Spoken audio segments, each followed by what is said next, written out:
Hello students, welcome to Mad Educators, another official YouTube channel Mad Edu Chemistry, specially designed for chemistry, and I'm your online educator for the subject chemistry. Students, today we are going to discuss about the class 12 biomolecule unit amino acids. इस topic में हम cover करेंगे protein की जो monomer amino acids है उसके बारे में। ठीक है, ये हमारे पार्ट 1 वीडियो है ऑन एमिनो एसिड्स। तो लेक्चर को शुरू करते हैं। बहुत ही इंपॉर्टेंट एक टॉपिक है, आपकी बोर्ड एग्जाम के लिए बहुत इंपॉर्टेंट है ये एमिनो एसिड्स।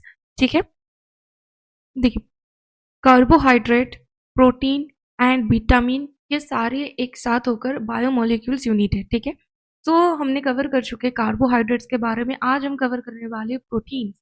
अब ये जो प्रोटीन्स है, ये प्रोटीन्स कुछ मोनोमर से बना हुआ है। ठीक है, ये जो मोनोमर्स है वो एमिनो एसिड्स है। तो basically most abundant biomolecules of the living system is the protein. Okay, तो इसका जो सोर्स है milk, cheese, pulses, peanuts, fish, meet, इससे हमें प्रोटीन्स की प्राप्ति होती है। ठीक है, सो प्रोटीन्स बेसिकली क्या है? प्रोटीन्स है fundamental basic structure of life and the function of life, right?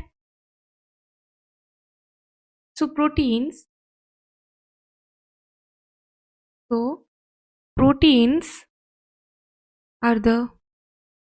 are the fundamental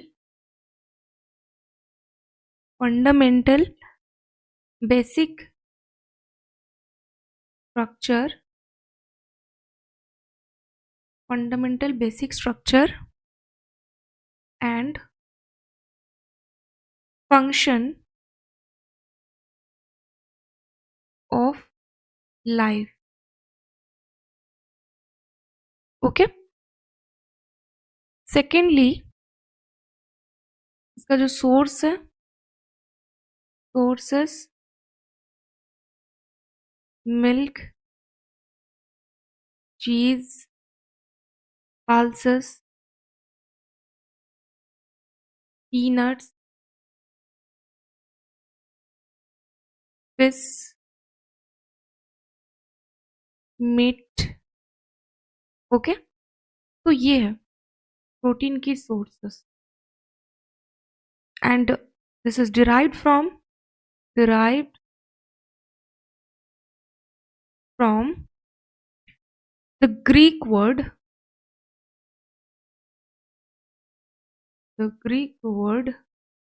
proteus,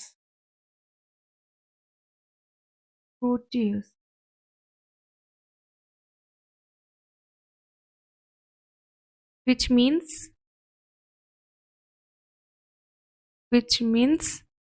the primary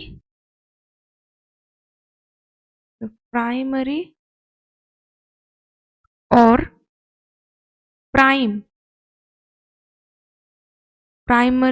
prime importance. Okay, जैसे हमारे हेयर्स, नेल्स, ये जो सारी चीज है ना, ये वन टाइप ऑफ प्रोटीन जो केराटिन है ना, इससे मेडअप है। ठीक है, तो प्रोटीन्स क्या है? प्रोटीन्स बेसिकली एक पॉलीमर है। तो all proteins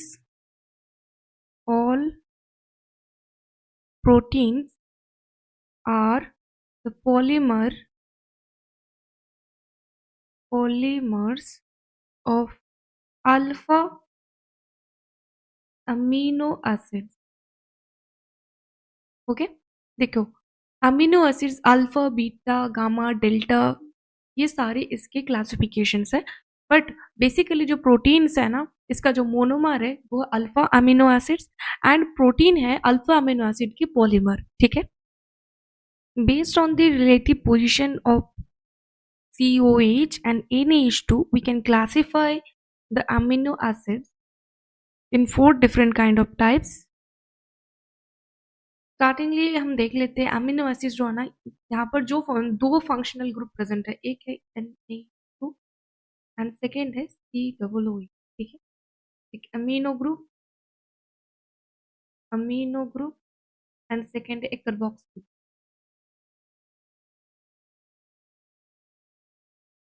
ओके,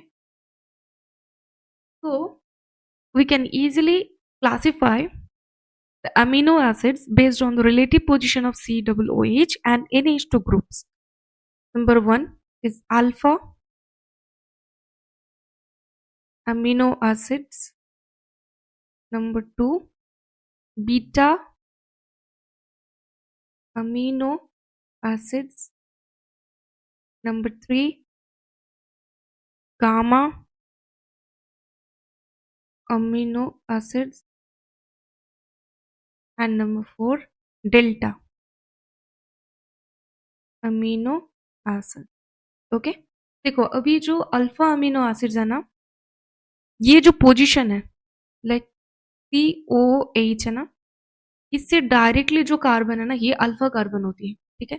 इससे अगर NH2 ग्रुप हो एंड इससे R ग्रुप में AH कुछ भी हो सकता है, R ग्रुप फंक्शनल सब्स्टिट्यूएंट, ठीक है। सो देखिए यहाँ पर बेसिकली क्या है ना कि COOH है ना, इसके परस्पेक्टिव से अल्फा पोजीशन है ये कार्बन, ठीक है। सो ये अल्फा, तो इससे NH2 ग्रुप प्रेजेंट है, सो ये अल्फा अमीनो एसिड्स, ठीक है। बीटा अमीनो एसिड्स है R substituent CH CH2 COOH, okay. तो ये जो बीटा कार्बन है ना, इसके साथ अगर NH2 ग्रुप अटैच्ड हो तो ये हो जाता है beta amino acid. Similarly gamma amino acids है, अगर COOH के परस्पेक्टिव से गामा पोजीशन में, मतलब CH2 CH2 एंड ये जो कार्बन है ना, ये है गामा कार्बन, तो इसके साथ अगर NH2 ग्रुप अटैच्ड हो एंड ये हमारे R सब्स्टिट्यूएंट, सो ये हमारी गामा अमीनो एसिड। सिमिलरली अगर डेल्टा अमीनो एसिड की बात करते हैं तो COOH यानी कि इस जो फंक्शनल ग्रुप है ना, इसके परस्पेक्टिव से जैसे CH2 CH2 CH2 CH NH2 and इसके साथ R सब्स्टिट्यूएंट, ठीक है। तो ये जो ग्रुप बना है ना, ये है हमारी डेल्टा अमीनो एसिड्स, क्योंकि ये जो कार्बन है ना, इसके परस्पेक्टिव से ये है इसका डेल्टा पोजीशन, ठीक है। सो इसके साथ NH2 ग्रुप अटैच्ड है, सो इसीलिए ये है हमारे डेल्टा अमीनो एसिड्स, ठीक है। So we have classified on the basis of relative position of COH and NH2 group. So amino acids के कुछ important points, key point. Number 1 is alpha amino acids is the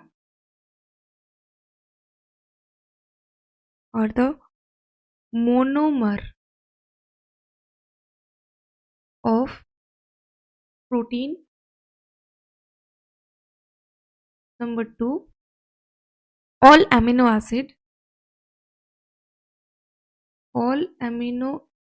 acids belongs to the L family. जैसे carbohydrate D family से belong करता था, वैसे ही amino acids L family से belong करता है, ठीक है। इसका जो एक्सेप्शन है वो भी हम देखेंगे। So there are 23 natural occurring alpha amino acids. Number 4, glycine,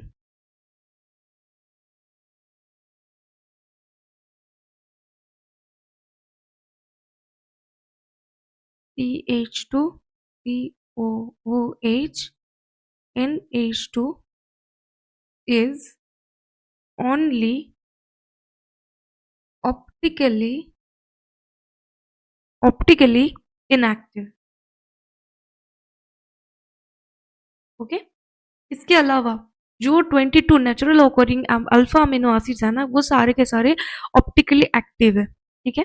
इसका जो कायरलिटी एंड अकराइलिटी है ना, वो बेसिकली डिपेंड करते हैं अल्फा कार्बन, जैसे R CH COOH and NH2 है, ठीक है। सो देखिए अगर ये जो R है ना, अगर R यहाँ पर H हो तो देखो ये जो एच है यहाँ पर भी एच है, सो ये अकाराल है, ठीक है। अगर यहाँ पर कुछ फिनाइल ग्रुप एडेड हो, कुछ डिफरेंट काइंड ऑफ जैसे आर्जिनिन के लिए केस के लिए आप समझ सकते हो, तो ये जो केस है ना, तो ये ऑप्टिकली एक्टिव हो जाती है, ठीक है। तो ये था कुछ की points related to the amino acids.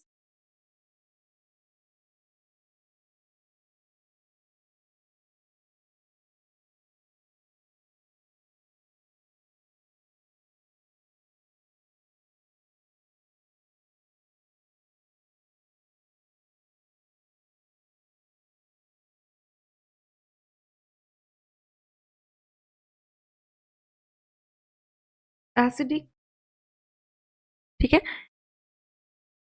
Number 2, if R contains NH2 functional group, then ये हो जाती है basic and equal number of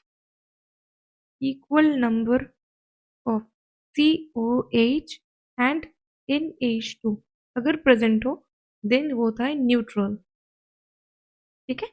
इसमें ये जो सारे अमीनो एसिड्स है ना, सो इसमें से सबसे जो बेसिक अमीनो एसिड है वह अर्जिनिन। अर्जिनिन, इसका जो स्ट्रक्चर है ना, अगर आप उसको देखो, लाइक CH NH2 COH, ठीक है, ये तो सेम है। ये जो सब्सटीट्यूएंट है ना R, ये देखिए आप, CH2 वोल 3 एंड यहाँ पर प्रेजेंट है NHC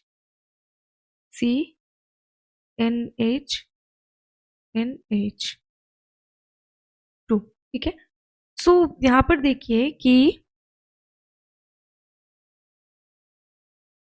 एमीन, जो एमीन ग्रुप है ना, अमीनो ग्रुप यहाँ पर 3 है, सो ये मोर बेसिक है, ठीक है। सिमिलरली अगर कोई एसिडिक अमीनो एसिड्स के एग्जांपल देखे, सो वो है अस्पर्टिक एसिड। तो इसमें क्या है ना कि ये जो आर सब्स्टिट्यूएंट ग्रुप है ना, आर सब्स्टिट्यूएंट ग्रुप में COOH की प्रेजेंस है। उसका स्ट्रक्चर है OH, यहाँ पर NH3 प्लस O नो। तो देखिए ये जो टोटल पोर्शन है ना, ये तो ये जो मेन ग्रुप है ना, ये मेन ग्रुप की स्ट्रक्चर है, ठीक है। बट ये जो बाकी के पोर्शन है ना, ये देखिए ये एक COOH फंक्शनल ग्रुप है, ठीक है। तो इसीलिए एक एसिडिक नेचर को कैरी करता है, ठीक है। अमीनो एसिड्स को हम और फर्दर क्लासिफिकेशन कर सकते हैं, जैसे non essential amino acids and essential amino acids. So non essential amino acids amino acids are those which can be produced or synthesized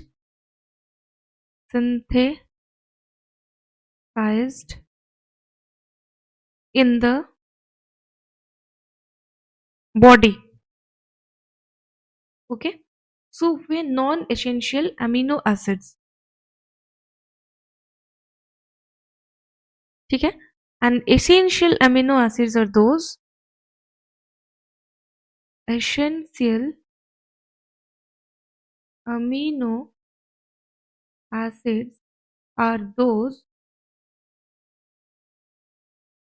which cannot be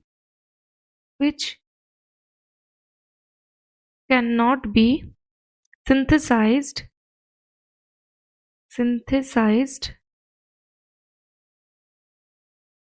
in the body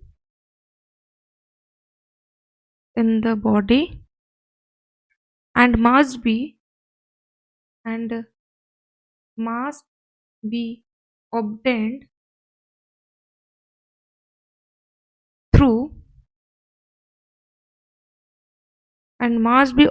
through diet, okay। these are the essential amino acids। Amino acids की जो symbol है ना, जैसे 3 letter symbol, 1 letter symbol, ये NCERT book में बहुत अच्छी तरीके से डिफाइन किया गया है, तो आप वहाँ से इसको कवर कर सकते हैं। सो आज के इस लेक्चर में बस इतना ही। मिलते हैं नेक्स्ट सेशन में नेक्स्ट टॉपिक के साथ। तब तक के लिए bye bye. Take care of yourself and also your family.